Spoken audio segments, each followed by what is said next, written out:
ফুরফুরা ছোট একটি নাম। এ নামের পেছনে লুকিয়ে আছে ৭৫০ বছরের এক সমৃদ্ধ গৌরবময় ও ঈমানদীপ্ত উজ্জ্বল ইতিহাস। পূর্বে এ অঞ্চলে অমুসলিম বসতি ছিল। মুসলমানদের আগমনের পর তাদের অব্যাহত প্রচেষ্টায় ইসলামের সৌন্দর্যে মুগ্ধ হয়ে অমুসলিম জনগণ, বিশেষত নিম্ন বর্ণের নির্যাতিত হিন্দুরা দলে দলে ইসলামের সাম্য ও শান্তির ছায়াতলে আশ্রয় নিতে থাকে। ধীরে ধীরে গড়ে উঠতে থাকে এক সমৃদ্ধ মুসলিম জনপদ। বিভিন্ন দেশ থেকে দ্বীনের স্বার্থে হিজরত করে ফুরফুরায় এসে যেসব মুসলমান সর্বপ্রথম বসতি স্থাপন করেন, তাদের মধ্যে বেশ কয়েকজন বুজুর্গ ও ওলিয়া আল্লাহ ছিলেন। সর্বশেষ নবী হযরত মুহাম্মদ সাল্লাল্লাহু আলাইহি ওয়াসাল্লাম ও তার প্রথম খলিফা হযরত আবু বকর সিদ্দিক রাদিয়াল্লাহু আনহুর বংশধর গণ ছিলেন। আরবের বুকে হযরত মুহাম্মদ সাল্লাল্লাহু আলাইহি ওয়াসাল্লাম যখন আল্লাহর সত্য ধর্ম ইসলাম গ্রহণে সকলকে আহ্বান করলেন, তখন এ ধর্ম গ্রহণে কেউ এগিয়ে এলো না। শুধুমাত্র উচ্চ বংশীয় এবং তৎকালীন আরবের সর্বত্র সম্মানিত হযরত আবু বকর রাদিয়াল্লাহু আনহু সর্বপ্রথম প্রকাশ্যে ইসলাম গ্রহণ করে এর বিজয় সূচনা করেছিলেন। তিনি ছিলেন মুহাম্মদ সাল্লাল্লাহু আলাইহি ওয়াসাল্লামের হিজরতের সাথী ও ইসলামের প্রথম খলিফা। তিনি ভণ্ড নবীর বিরুদ্ধে অস্ত্র হাতে জিহাদ করেছিলেন।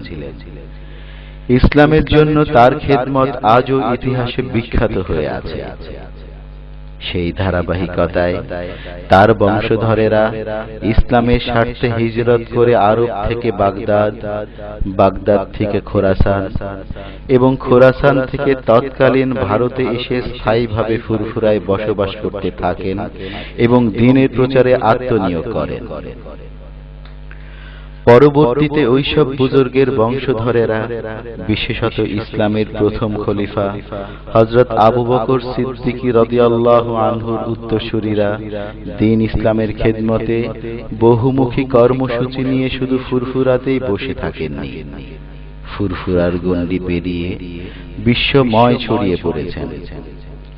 সেই থেকে আজ পর্যন্ত সুদীর্ঘ ৭৫০ বছরে ফুরফুরায় জন্মগ্রহণ করেন অগণিত ওলামা, মাশায়েখ ও আউলিয়ায়ে কেরাম। এদের মধ্যে অনেকেই বিশ্বব্যাপী খ্যাতি অর্জন করেন। পীর আউলিয়ার পদস্পর্শে ধন্য পুণ্যভূমি ফুরফুরা ও এর পার্শ্ববর্তী গ্রামগুলোতে দেখা যায় শত শত বুজুর্গের কবর ও এর ধ্বংসাবশেষ। এই ফুরফুরাতেই ১৯বিংশ শতাব্দীর মাঝামাঝি সিদ্দিকী বংশে জন্মগ্রহণ করেন আন্তর্জাতিক খ্যাতিসম্পন্ন আলেম ও পীর আমিরুশ শরিয়ত মুজাদ্দিদে জামান হযরত মাওলানা আবু বকর সিদ্দিক রাহমাতুল্লাহি আলাইহি। তার সময়কালকেই ফুরফুরার স্বর্ণযুগ বলা যায়। তার সময়ে ফুরফুরা বিশ্বব্যাপী হিদায়াতি কর্মকাণ্ডের কেন্দ্রবিন্দুতে পরিণত হয়। অসংখ্য ওয়াজ ও ইসালে সওয়াব মাহফিল প্রতিষ্ঠিত হতে থাকে। এই অঞ্চলে গড়ে ওঠে নতুন নতুন অনেক মসজিদ, মাদ্রাসা, খানকা ও দাতব্য চিকিৎসালয়। পুরনো মসজিদ, মাদ্রাসা ও অন্যান্য দ্বীনী প্রতিষ্ঠানগুলোর প্রভূত উন্নতি সাধিত হয়। শিক্ষা ব্যবস্থার আমূল পরিবর্তন হয়ে শিক্ষিতের হার ব্যাপকভাবে বেড়ে যায়। দীর্ঘদিনের পথহারা মানুষগুলো যেন পথের দিশা খুঁজে পায়। এই অঞ্চলে এভাবেই ইসলামী ভাবধারা ও কৃষ্টি কালচারের ব্যাপক প্রচলন ও চর্চা শুরু হয়। মুজাদ্দিদে জামান আবু বকর সিদ্দিক রাহমাতুল্লাহি আলাইহির হেদায়েতি তৎপরতা বিশ্বব্যাপী ছড়িয়ে পড়লে কোটি কোটি মানুষ হেদায়েত হয়। হাজার হাজার মসজিদ, মাদ্রাসা, খানকা, ইয়েতিমখানা, দাতব্য চিকিৎসালয় প্রতিষ্ঠা হয়। তার প্রায় 60,000 খলিফার মাধ্যমে ফুরফুরার হক হেদায়েত পূর্বে চীন থেকে পশ্চিমে আফ্রিকার গহীন অরণ্য পর্যন্ত ছড়িয়ে পড়ে।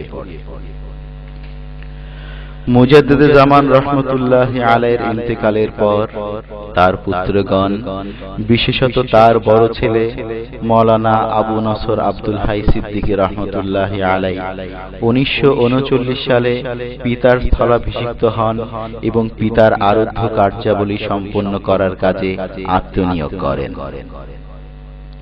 পিতার মতো তিনিও শিরক, বিদআত ও কুফরের বিরুদ্ধে সংগ্রাম করেন। খ্রিস্টান মিশনারিদের অপপ্রচার ও সরলমনা মুসলমানদের খ্রিস্টান বানানোর অপচেষ্টার বিরুদ্ধে তিনি রুখে দাঁড়ান।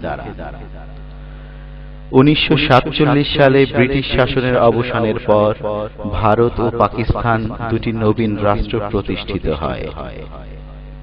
দেশ দুভাগে ভাগ হওয়ার ফলে দুদেশের মানুষ দুটি অঞ্চলে সীমাবদ্ধ হয়ে পড়ে। তৎকালীন পূর্ব পাকিস্তান, বর্তমানে বাংলাদেশের মানুষ ফুরফুরা থেকে বঞ্চিত হয়। এরই ধারাবাহিকতায় 1960 সালে আবু নসর আব্দুল হাই সিদ্দিকী বড় হুজুর রহমতুল্লাহি আলাইহি বর্তমান বাংলাদেশের প্রাণকেন্দ্র রাজধানী ঢাকার দারুস সালাম এলাকায় 18 বিঘা জমি ক্রয় করেন। তার স্বপ্ন ছিল একটি বৃহৎ ইসলামী কেন্দ্র প্রতিষ্ঠার।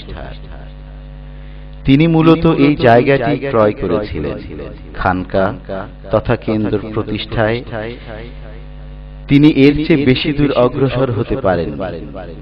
হায়াতে জীবনে তার স্বপ্ন শুধু জায়গা ক্রয়ের মাঝেই সীমাবদ্ধ ছিল। 1977 সালে তিনি ইন্তেকালের পর তারই উত্তরাধিকারী হিসাবে তার বড় ছেলে মাওলানা আবুল আনসার মোহাম্মদ আব্দুল কাহার সিদ্দিকী রহমতুল্লাহি আলাইহি পিতার মারকাজ করার স্বপ্ন বাস্তবায়নের পদক্ষেপ গ্রহণ করেন। তিনি জানমাল কোরবান করে দিন-রাত কাজ করে গেছেন। তার অক্লান্ত প্রচেষ্টার ফলে মারকাজে ইশায়াতে ইসলাম নামক ইসলামী কেন্দ্রটি আজকের এই রূপ লাভ করে। এছাড়াও তিনি বাংলাদেশের অন্যান্য অঞ্চলে প্রায় 44টি খানকা সহ বহু মসজিদ, মাদ্রাসা, ইয়াতীমখানা প্রতিষ্ঠা করে গেছেন। শিরক বিদআতের বিরুদ্ধে তিনি সর্বাত্মক জিহাদ ঘোষণা করেন। কবর পূজা, পীরকে সিজদা, নবী করিম সাল্লাল্লাহু আলাইহি ওয়াসাল্লামকে আল্লাহর জাতি নূর বলা, তিনি গায়েব জানেন ইত্যাদি ভ্রান্ত আকীদার বিরুদ্ধে তিনি সর্বদা সোচ্চার ছিলেন। বিভিন্ন মাহফিল ও পত্র পত্রিকার মাধ্যমে তিনি ইসলামের প্রকৃত মত তুলে ধরেছিলেন। তার গড়া মারকাজে ইশায়াতে ইসলাম নামক এই কেন্দ্রের বেশ কিছু দ্বীনী প্রতিষ্ঠান রয়েছে, যার মধ্যে মাদ্রাসা আল জামিয়াতুস সিদ্দিকিয়া দারুল উলুম কওমি মাদ্রাসা, আব্দুল হাই সিদ্দিকী রহমতুল্লাহি আলাইহি এতিমখানা ও লিল্লা বোর্ডিং, উম্মুল মুমিনিন হযরত আয়েশা সিদ্দিকা রাদিয়াল্লাহু আনহা মহিলা মাদ্রাসা, তারবিয়াতুল মিল্লাত একাডেমি, সিদ্দিকিয়া লাইব্রেরি ও দারুল আজকার খানকা। এছাড়া তার স্থাপত্য কর্মের দিকে লক্ষ্য করলে আমরা দেখতে পাই বাংলার তাজমহল, বাবুল মিরাজ গেট, নালায়েন শরীফ স্টেজ, মারেফাত হাউস, দায়রা, ওজুখানা ও গোসলের হাউস। 2006 সালে মাওলানা আব্দুল কাহার সিদ্দিকী রহমতুল্লাহি আলাইহির ইন্তেকালের পর তার বড় ছেলে মাওলানা আবু বকর আব্দুল হাই মিশকাত সিদ্দিকী সাহেব পিতার স্থলাভিষিক্ত হন এবং তার মাধ্যমে ফুরফুরার হক হেদায়েতি কার্যক্রম আরো অনেক দূরে এগিয়ে গেছে ও এই অগ্রযাত্রা অব্যাহত গতিতে চলছে।